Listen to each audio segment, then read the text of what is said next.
This past week, I worked on a television show in Fort Worth, 14 cameras, although 6 of them were GoPros in fixed positions, but the remaining, 6 FX9s and 2 FX3s, 4, I think 5 of which were operated, and then a few locks. And this show is, it was ISO recorded and is in edit this week. And once it airs, I'll be able to show a bit more, but that's about all I can reveal for now. Because I was up in Fort Worth, I missed out on President Biden's visit to the border in Brownsville, Texas. I did get a call to go down there and cover it, but couldn't get there. I was already booked. So I got home, actually got knocked out, lost my voice. I think it was a mix of a lot of hollering on our build day, and then also had a little bit of a cold. I had like 102 fever for a day back at home, but all is well now. Now, another production company in San Antonio referred over a production to me, documentary feature, shooting in San Antonio, greater San Antonio area for 2 weeks. They were looking for an additional camera package, an Alexa Mini or an Amira. And I still have my Amira. So I put together a quote for them. And I also actually suggested to them, because they were looking for a deal, I'm like, you should take a look at ShareGrid or maybe even Lens Rentals. But I didn't realize initially that they were looking for next day. So I put together a package for them. They wanted, I had to basically work with what they were asking for and then what I had available to do a turnkey kit. But Amira, 6 batteries, and 2 compact zooms, plus a 50 mil prime. And the prime is specifically for if they get in a location with an interview that doesn't have an interesting backdrop, they can just shoot it wide open and totally soften it out. But otherwise, I think they're going to do most of the interviews on the zooms. But anyway, that's not my call. This is just from chatting with the DP a little bit when they pick things up. So I put this quote together and figured, since I don't have much more to show this week, I'll just show you. If you've never seen QuickBooks, you can pre-populate all of your equipment into QuickBooks, and there is a way to put things into groups. So you could have like a package or standard package if it's, say, like 2 zooms and a matte box, tripod, batteries, camera. I don't know how to do that, but I know it is possible. So in this case, they wanted a deal. Most of my stuff is priced for like 1, 2, 3 day shoots. I don't do a lot of long form, and this is a 15-day outing. So I'm just zeroing out all of the individual day rates, and instead I'm going to add the Amira item again at the bottom, and then just we agreed on a flat package rate for the 2 weeks that they're in town.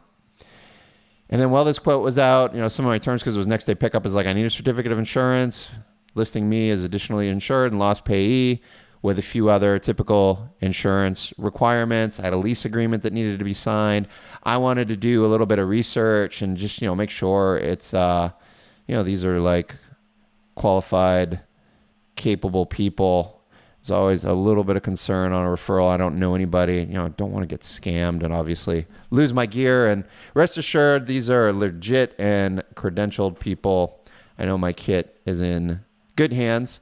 And also, I'll be up at South by Southwest while this camera package is out, and I'm shooting FX9, FX3 during the same 2-week window. So I have no stresses or concerns of a conflict where I'll get a booking that I can't cover. Drove over to Camera Exchange to pick up a roll of seamless that was prepaid for by the agency. This is for a project that starts on Monday in Austin. While I was at Camera Exchange, I brought in one of my red prime lenses to see if they had a small case that could accommodate a single prime. For this Amira rental, they wanted just a 50 mil. And none of the cases they're either too big or too small. So it turns out the $30 Harbor Freight for the win. Already screwed up the pick and pluck. So it's a good fit.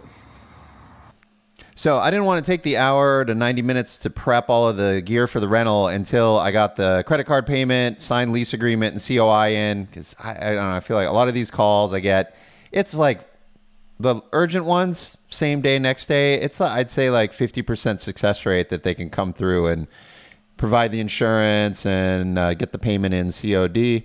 And they did. So I prepped everything and finished up about 30 minutes before the DP arrived on a flight and drove up in his rental car.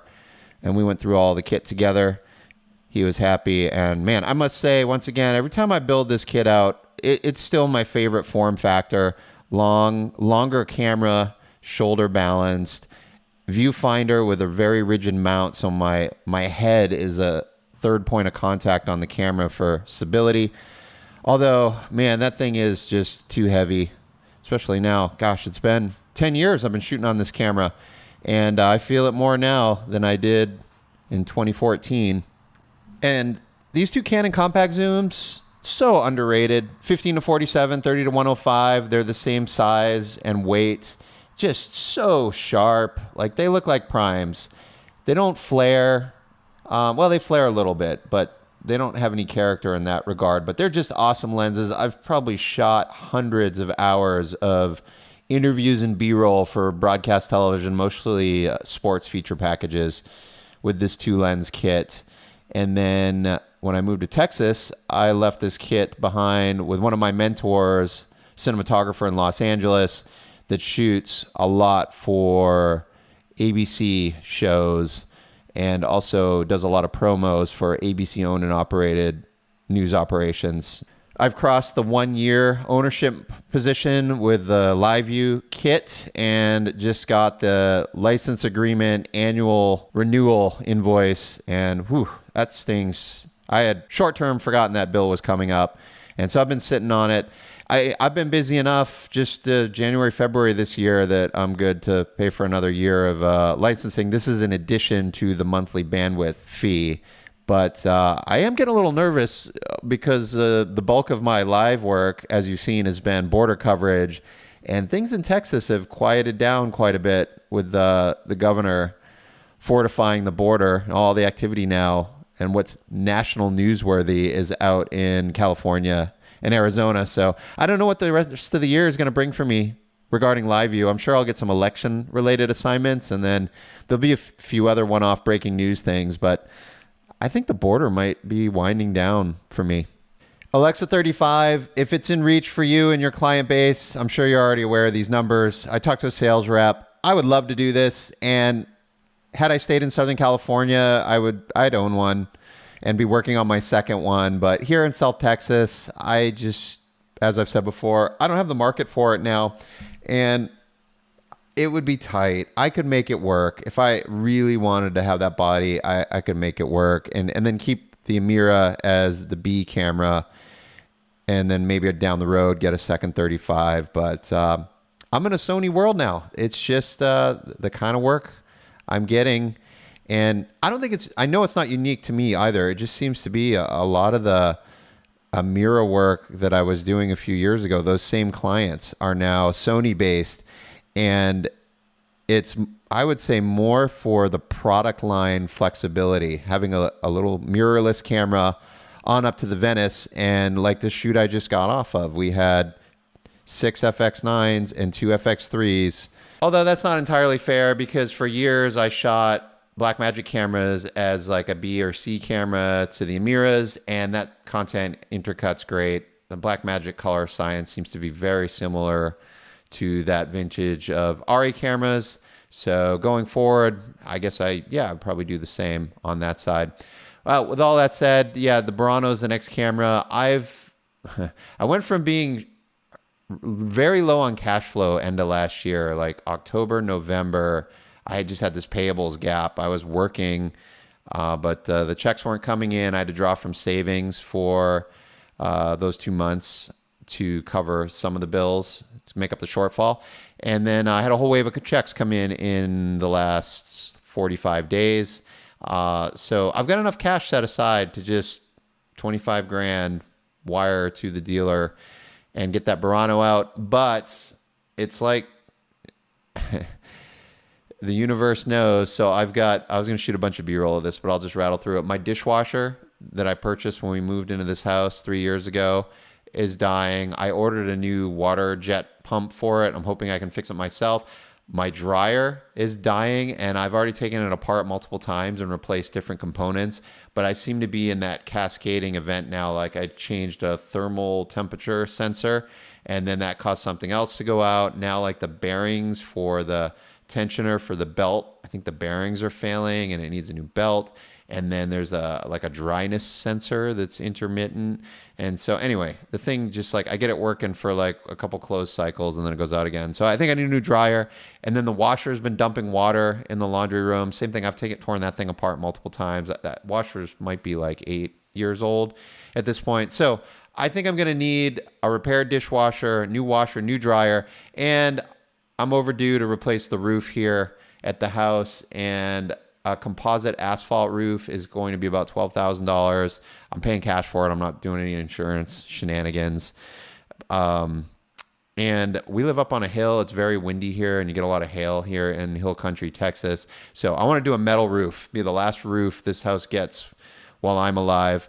And that's going to be about 20 grand. So and the wife doesn't want another import washer dryer. She wants the Speed Queen. I don't know anything about them, but I guess they're US made, and that's what most of the commercial laundromats run here in the States. So they have a consumer line. I guess we're going to buy 2 of those washer dryer. So all said and thing, I think the roof's $20K plus those appliances. So boom, there goes the BURANO cash. So I could do credit. I've got a business line of credit. Actually, no, it's a home equity line. And I use that exclusively for my rental properties, but I could utilize that as like a short-term capital to buy the camera. Or I just wait a couple more months until I can restore the reserves and then go for it. I've got a potential show coming up at the end of March that I could shoot BURANO, or I just keep the Amira and shoot Amira. But I think either way, it's not an FX9 show. It's going to be a little bit higher. And then, who knows? I know the BURANOs just started shipping, and I'm confident I'm going to get calls for it. So I don't want to miss out on work by not owning one. But with interest rates at 8.5% right now, I don't really want to do any financing, even if short term. So, all right, there's just my stream of consciousness. I was rushing to get this video out. I know I'm a couple days late, but it's been a hectic week, and I'm going to be living in hotels the next couple days on the road. So that's all I have for this week. Thanks for watching. See you next week.